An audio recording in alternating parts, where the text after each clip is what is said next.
Your money में आपका स्वागत है। आज दिन है फाइनेंशियल प्लानिंग का और आज आपके सवालों के जवाब देने के लिए मेरे साथ हैं AUM फाइनेंशियल एडवाइजर्स के फाउंडर, CEO और चीफ स्ट्रैटेजिस्ट नीरव पंचमटिया। ये आपका स्वागत है नीरव। फाइनेंशियल प्लानिंग की शुरुआत करें उससे पहले निवेश से जुड़ी एक अहम जानकारी। अगर आप डेट फंड में निवेश करते हैं तो ये खबर आपके काम की है। FMP की तरह ही एक इंटरवल फंड होता है जिसमें सभी खूबियां FMP की होती हैं, लेकिन इसके रिडेम्पशन के लिए लंबे समय तक इंतजार नहीं करना होता और निवेश बनाए रखने में भी दिक्कत नहीं होती है। आज हम आपको इसी फंड के बारे में बताएंगे और इस पर जानकारी देने के लिए मेरे साथ हैं पर्सनल और फाइनेंस के एक्सपर्ट अर्नव पंड्या। आपका स्वागत है अर्नव। सबसे पहला सवाल, इंटरवल फंड्स क्या होते हैं जानना चाहेंगे और इनमें निवेश कैसे किया जाता है? अगर आप देखें तो FMP एक ऐसा इंस्ट्रूमेंट है जो एक स्पेसिफिक टाइम पीरियड के लिए चालू रहता है और उसके बाद उसका अंत आ जाता है, यानी कि उसे क्लोज एंडेड फंड कहते हैं। इसके विपरीत आप देखेंगे कि काफ़ी सारे फंड्स बाजार में हैं जो ओपन एंडेड है, यानी कि उसकी कोई फाइनाइट लाइफ नहीं होती। तो इंटरवल फंड एक ऐसा फंड है जो इस दोनों प्रकार के फंड के फीचर्स रखता है, यानी कि वो एक स्पेसिफिक टाइम पीरियड के लिए अपना समय के लिए वो अपना इन्वेस्टमेंट और रिडेम्पशन का पीरियड खुला रखता है, उसके बाद वो बंद हो जाएगा इन्वेस्टर्स के लिए, यानी कि इस हिसाब से एक क्लोज एंडेड फंड की तरह है और उसका कोई फाइनाइट लाइफ नहीं है, यानी कि वो चलते ही रहता है। तो उस हिसाब से वो एक ओपन एंडेड फंड है। तो अगर आप देखें तो आपको अगर इंटरवल फंड में इन्वेस्ट करना है तो आपको ये देखना होगा कि उसका कौन सा टाइम पीरियड है जिसके बाद वो फिर एक बार सब्सक्रिप्शन और रिडेम्पशन के लिए खुला होगा, और दूसरी बात कि वो कितने समय के लिए खुला है, क्योंकि वो आफ्टर दैट इंटरवल पीरियड वो आपको बता देता है कि मैं एक स्पेसिफिक टाइम पीरियड के लिए ही नए इन्वेस्टर्स को आने दूंगा और एग्जिस्टिंग इन्वेस्टर्स को रिडीम करने का मौका दूंगा। जी, ये तो बात हो गई फीचर्स की, लेकिन ये समझना चाहेंगे यहाँ पे अर्नव कि किस तरह के इन्वेस्टर्स इसमें निवेश करते हैं। इसमें आपको देखना ज़रूरी है कि ये इंटरवल फंड्स किस प्रकार के इंस्ट्रूमेंट में इन्वेस्ट करते हैं। तो आप देखेंगे कि इंडिया में most of the interval funds debt instruments में अपना पैसा लगाते हैं, यानी कि उनका एक्सपोजर FMP की तरह ही है। तो अगर आप देखें कि कौन से इन्वेस्टर्स को इस प्रकार के इंटरवल फंड्स में जाना चाहिए, तो ये काफ़ी सारे इन्वेस्टर्स हो सकते हैं। यानी कि अगर आप एक इन्वेस्टर हो जिसको एक स्पेसिफिक टाइम पीरियड के लिए अपना पैसा लगाना हो और इंटरेस्ट रेट रिस्क नहीं बेयर करना हो, यानी कि बीच में जो इंटरेस्ट रेट में उतार चढ़ाव हो उससे आपको बचना है, तो आप एक प्रकार का इंटरवल फंड ले सकते हो, यानी कि उस हिसाब से वो इंटरवल फंड और FMP कंपैरेबल हो जाते हैं। लेकिन अगर आपको इंटरवल फंड ही चुनना है तो आप तभी भी चूज कर सकते हो जब आपको कोई स्पेसिफिक एग्जैक्ट टाइम पीरियड आपका इन्वेस्टमेंट के लिए ना हो, यानी कि अगर आप मानते हो कि आपको 3 महीने के बाद पैसे चाहिए पर आप श्योर नहीं हो, तो आप एक इंटरवल फंड ले सकते हो, यानी कि 3 महीने के बाद आपके पैसे वापस आने की स्थिति आ जाएगी। लेकिन उस समय अगर आपको पैसे वापस नहीं चाहिए तो आप उसमें कंटिन्यू कर सकते हो। और तीसरी बात यह कि आप अगर एक इन्वेस्टर हो जिसको काफ़ी सारी मेहनत नहीं करनी है, आपका पैसा रेगुलरली ट्रैक नहीं करना हो, पर आप उसे थोड़े समय के लिए लगाना चाहते हो, तो ये इंटरवल फंड एक अच्छा फंड है, क्योंकि उसमें आपका पैसा ऑटोमेटिकली रोल ओवर हो जाता है। अगर आपने मान लीजिए कि जो ब्रेक आता है जिसमें रिडेम्पशन का आपको अपॉर्चुनिटी मिलता है, अगर उस समय आपने कुछ नहीं किया तो आपका पैसा ऑटोमेटिकली नेक्स्ट पीरियड के लिए रोल ओवर हो जाता है। इसके सामने अगर आपने FMP ले ली हो तो FMP के एंड के बाद आपका पैसा वापस आ जाता है, यानी कि अगर आपको उसे री इन्वेस्ट करना हो तो एडिशनल एफर्ट करना पड़ता है। वो कभी कभी हम भूल भी जाते हैं, कभी अब टाइम नहीं रहता।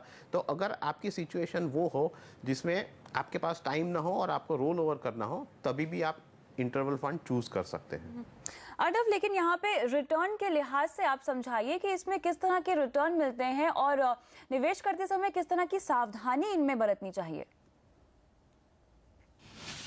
अगर आप देखें तो इंटरवल फंड्स जिस टाइम पीरियड के लिए हो, यानी कि 1 महीना, 3 महीना या 1 साल, 3 साल, तो उस हिसाब से एग्जिस्टिंग रेट ऑफ इंटरेस्ट जो मार्केट में है वो आपका बेस हो जाएगा रिटर्न के हिसाब से। तो उसमें कोई फिक्स्ड आप बता नहीं सकते कि यही रिटर्न होगा, लेकिन जब आप इन्वेस्ट करते हो तब मार्केट में किस प्रकार की कंडीशन है और प्रिवेलिंग रेट्स क्या है, उसके हिसाब से आपका रिटर्न तय किया जाएगा। दूसरी बात, अगर आप देखें ये इस इन्वेस्टमेंट में, तो आपको एक चीज़ ध्यान रखनी चाहिए कि जो भी आप इंटरवल फंड लेते हो तो आपको एक बार पहले उसका पोर्टफोलियो चेक कर देना चाहिए कि क्या ये फंड कोई इंटरेस्ट रेट रिस्क तो नहीं ले रहा है। यानी कि अगर वो फंड कहता है कि मैं 3 महीने के बाद एक बार फिर अपने इन्वेस्टमेंट के लिए समय खोलूँगा, तो उस समय क्या उसका पोर्टफोलियो में 3 महीने के आसपास ही मैच्योर होने वाली सिक्योरिटीज़ है कि नहीं। अगर इस प्रकार का डिसिप्लिन फंड फॉलो नहीं करता तो आपके रिटर्न शायद कभी ज़्यादा हो सकते हैं, लेकिन रिस्क भी है कि इन बिटवीन जब इंटरेस्ट रेट्स में बदलाव हो तो आपको एक नेगेटिव असर हो सकता है। तो पोर्टफोलियो देखें और एग्जैक्ट टाइम पीरियड अपना इन्वेस्टमेंट होराइजन के साथ मैच कर लें।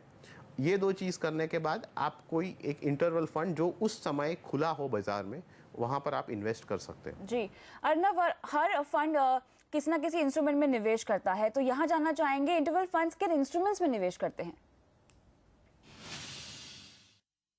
सभी इंटरवल फंड्स डेट इंस्ट्रूमेंट्स में इन्वेस्ट करते हैं और उसी प्रकार के डेट इंस्ट्रूमेंट जो अपने टाइम पीरियड से मैच करते हो। यानी कि एक साल का अगर इंटरवल फंड है तो वो 1 साल के डेट इंस्ट्रूमेंट्स में इन्वेस्ट करेगा। यानी कि 1 साल के गवर्नमेंट बॉन्ड्स भी ले सकता है, 1 साल के कॉर्पोरेट बॉन्ड्स भी ले सकता है, 1 साल के डिबेंचर्स जो मैच्योर हो रहे हो वो भी ले सकते हैं। तो इनके पोर्टफोलियो में सभी प्रकार के डेट इंस्ट्रूमेंट्स होंगे और वो मैच करेंगे एग्जैक्ट टाइम पीरियड जब उनका नेक्स्ट पीरियड ऑफ नए इन्वेस्टर्स के लिए जो एंट्री और एग्जिस्टिंग इन्वेस्टर्स के लिए जो एग्जिट का समय आएगा उसके साथ। तो आपको दिखाई देगा कि अगर आप इंटरवल फंड्स को ओवरऑल देखें तो सभी प्रकार के डेट इंस्ट्रूमेंट्स उनके पोर्टफोलियो में रहेंगे। बिल्कुल, तो यानी एफएमपी के अलावा इंटरवल फंड्स भी बेहतरीन विकल्प निवेश के लिए। बहुत बहुत शुक्रिया अर्नव जी इस चर्चा में शामिल होने के लिए। और योर मनी में फिलहाल वक्त है ब्रेक का, लेकिन ब्रेक के बाद शुरू करेंगे आपकी कंप्लीट फाइनेंशियल प्लानिंग। बने रहिए हमारे साथ।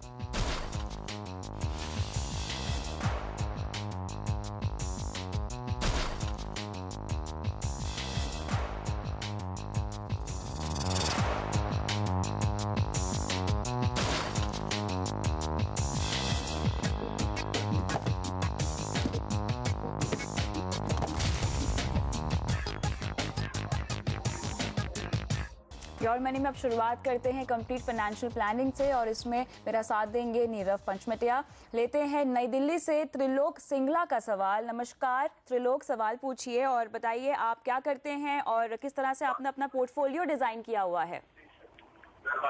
Good evening ma'am. जी मैंने आपको जो मेल किया है उसके अंदर मैंने आपको यही बताया कि regarding financial planning my present portfolio is I am earning 70,000 per month. ठीक है। Out of which 28,500 is going in the house loan EMI. ठीक है। And the remaining after meeting household expenses I can able to save around 10 to 12,000. आप 10 से 12,000 रुपए बचा लेते हैं। ठीक है। Yeah. आपके गोल्स क्या हैं?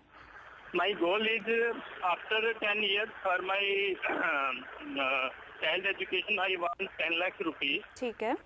And after 15 years for daughter education 15 lakh rupees. My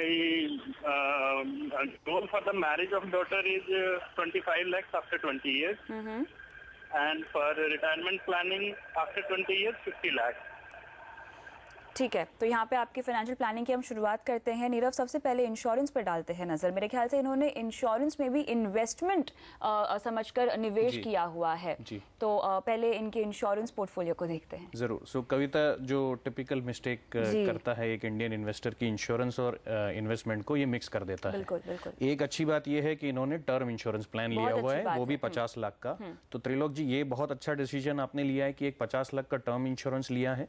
मैं आपको सलाह दूंगा, आपकी इनकम और खर्चे जैसे बढ़ते हैं 5-7 साल बाद, तो ये अभी काफ़ी लगता है। आगे जाके आपकी स्टैंडर्ड ऑफ लिविंग बढ़ती है तो ये रकम भी छोटी लगने लगेंगी। तो 5-10 साल बाद ये एक और 25-30 लाख का टर्म इंश्योरेंस ले ले, जैसे इनकी आय बढ़ती है।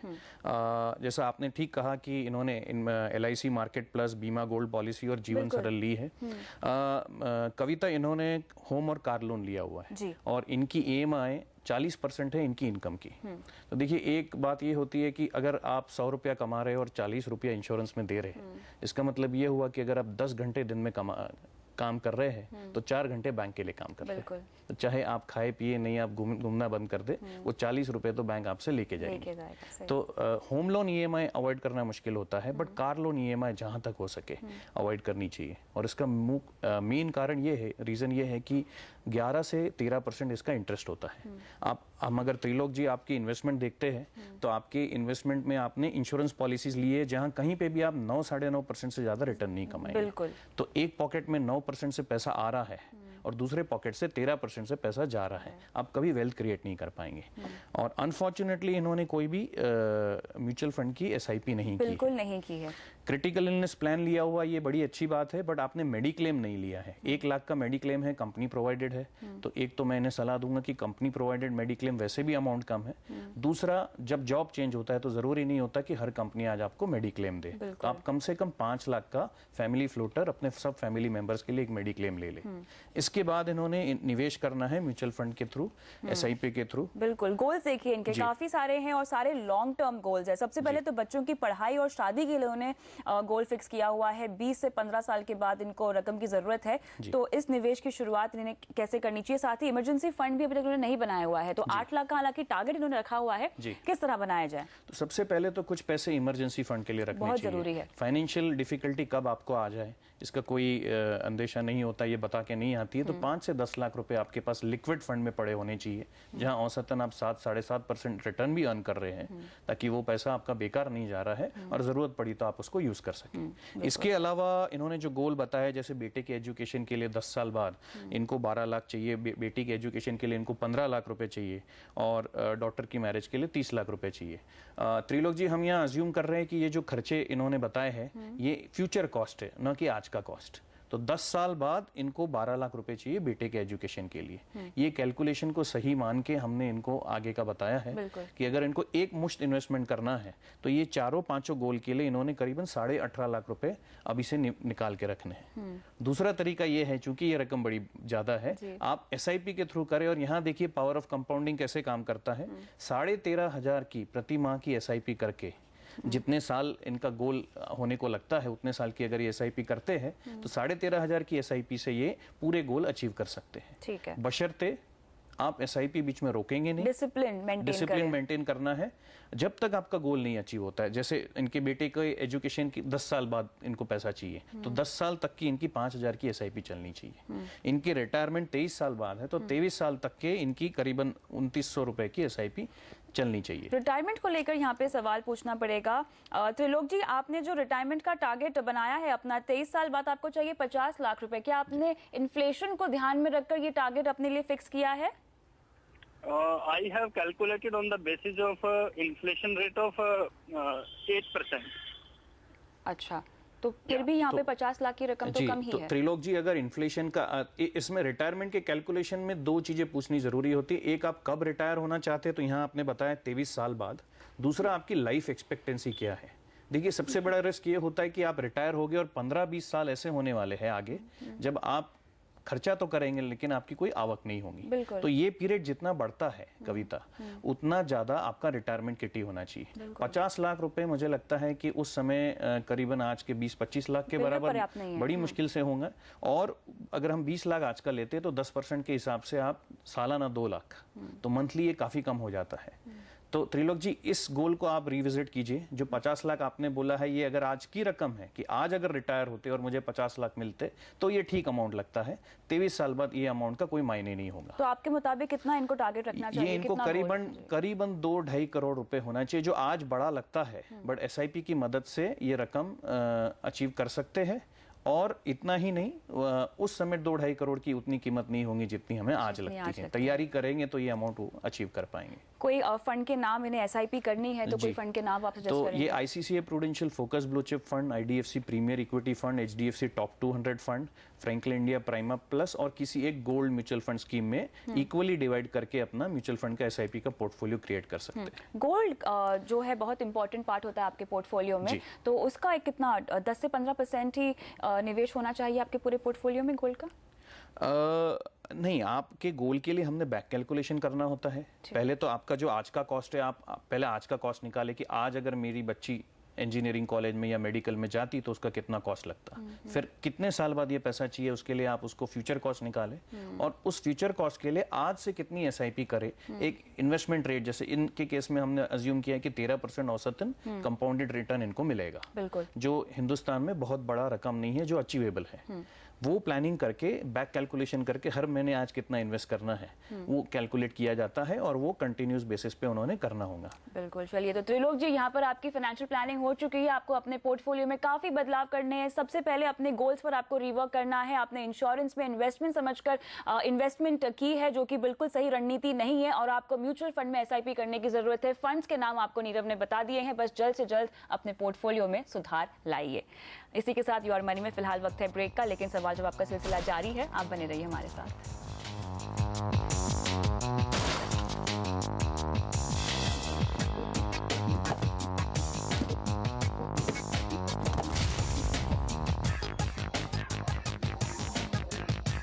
योर मनी में आज हम कर रहे हैं आपकी कंप्लीट फाइनेंशियल प्लानिंग, और इसमें मेरे साथ है नीरव पंचमटिया। लेते हैं विपिन जरियाल का सवाल। नमस्कार विपिन, अपने गोल्स बताइए। आपने अपने पोर्टफोलियो की डिटेल्स हमें दे दी हैं, आपके टारगेट्स क्या हैं, गोल्स क्या हैं? जी मैम नमस्कार, मैं विपिन जरियाल बात कर रहा हूँ हिमाचल से। जी मैम, मैंने जो आपको डिटेल भेजी है, मेरा टारगेट है कि 20 साल में मुझे 1.5 करोड़ के आसपास रुपया चाहिए। इसके लिए मैंने आपको डिटेल दिया है कि मैं जो एसआईपी कर रहा हूँ वो लास्ट 2.5 साल से मैं इन्वेस्टमेंट कर रहा हूँ। ठीक है, तो क्या उससे मेरा वो गोल अचीवेबल होगा कि नहीं? सेकेंडली, मैंने जो अपनी प्लानिंग किया है, हम प्लान लिया हुआ है 50 लाख का मैंने ऑनलाइन। मेरी एनुअल इनकम जो है वो 3 लाख है। उसके अलावा जो है अभी मेडिकल हेल्थ प्लान मैंने कोई लिया नहीं हुआ है, कंपनी का ही है, तो मैं वो चाह रहा था कि उसके लिए भी मुझे कुछ गाइड करें कि कौन सा फैमिली फ्लोटर। बिल्कुल। तो नीरव, सबसे पहले तो इनके फंड्स पे डालते हैं नजर। फंड्स को देखकर इनका गोल आपको लगता है अचीवेबल है या नहीं, जो एसआईपी ये कर रहे हैं, क्या ठीक है? जी, जो इन्होंने टारगेट रखा है कविता कि इनको 1.5 से 2 करोड़ चाहिए 20 साल में, तो 1.5 करोड़ के लिए इनको 13,500 की एसआईपी करनी होगी और 2 करोड़ के लिए 18,000। फिलहाल ये कुछ 14,000 की एसआईपी कर रहे हैं जी। तो उस हिसाब से ये अपने टारगेट पे है। इनका फंड का चॉइस भी अच्छा है, सिर्फ प्रोपोर्शन जो है, देखिए अगर आपके पोर्टफोलियो में 4 या 5 स्कीम है, एक स्कीम में आप 500 रुपये निवेश कर रहे हैं, अब वो स्कीम चाहे हिंदुस्तान की सबसे अच्छी स्कीम क्यों ना हो, वो आपको वेल्दी नहीं बना सकती है। आपका अमाउंट भी सब्सटेंशियल होना चाहिए हर एक स्कीम में। कुछ स्कीम में आप 5,000 का निवेश कर रहे हैं और कहीं पे 500 का कर रहे हैं, तो एक प्रॉपर प्रोपोर्शन मेंटेन रखे। कम ज़्यादा हो सकता है लेकिन इतना ज़्यादा वेरिएशन नहीं होना चाहिए। तो हमने इनको फिर से इनका पोर्टफोलियो रिडिज़ाइन किया है, स्कीम्स वही रखी है। इनको हमने सिर्फ ये बताया है कि जैसे ICICI prudential focus blue chip और एचडीएफसी टॉप 200 में 5-5 हज़ार की ये एसआईपी करे, और रिलायंस गोल्ड में और फ्रैंकलिन इंडिया प्राइमा प्लस में ये 2500 की एसआईपी रख करे। इस तरीके से इनका 15,000 का पोर्टफोलियो बनता है। अगर हम इनका ये एक ऑलमोस्ट परफेक्ट पोर्टफोलियो है। पहले तो विपिन जी आपको बधाई देना चाहेंगे कि आप 25,000 रुपये कमा रहे हैं और 14,000 रुपये प्रति माह सेव कर रहे हैं। हेल्थ कवर के बारे में आप क्या कहेंगे? Health cover, critical illness cover, शायद इन्होंने मेडिकल इंश्योरेंस लिया है, अगेन इनका एम्प्लॉयर प्रोवाइडेड है, 1.5 लाख का है। आप हिमाचल में रहते हैं, फिर भी मेरे ख्याल से आज के ज़माने में 3.5 से 5 लाख का, जबकि आपके पास इतने फैमिली डिपेंडेंट है, 5 लाख का मिनिमम हेल्थ कवर इनका होना चाहिए। एक क्रिटिकल इलनेस प्लान भी ये ले ले, और इंडिपेंडेंट ये कवर ले, इंडिपेंडेंट ऑफ द कंपनी। तो जैसे पिछले क्वेश्चन में भी हमने कहा कि अगर जॉब चेंज हो जाता है तो आपका कवर आप कंटिन्यू और मेंटेन रख सकते हैं। शर्त सिर्फ ये है कि इनकी एसआईपी 20 साल तक के चलनी चाहिए। अमाउंट बहुत छोटा है, आपकी इनकम जैसे बढ़े आप एसआईपी बढ़ाएं, भले उस प्रोपोर्शन में न बढ़ाएं, पर आपकी एसआईपी आप बीच में नहीं रोकेंगे, फंड्स को रिविजिट जरूर कर सकते हैं। बिल्कुल। तो विपिन, डिसिप्लिन मेंटेन कीजिए और अपने पोर्टफोलियो में बने रहिए, आपके फंड्स अच्छे हैं। लेकिन अब नीरव, सवाल आता है फाइनेंशियल प्लानिंग के मंत्र जानने का। जी, तो मैं बहुत फटाफट आपको बता देता हूँ। कुछ 5 रूल है जो हमारे ही शो में हमने दर्शकों के क्वेश्चन लेके सीखे हैं। अगर ये 4 या 5 मूल मंत्र हर कोई फॉलो करता है तो उसका फाइनेंशियल प्लानिंग बड़ा अच्छा हो जाएगा।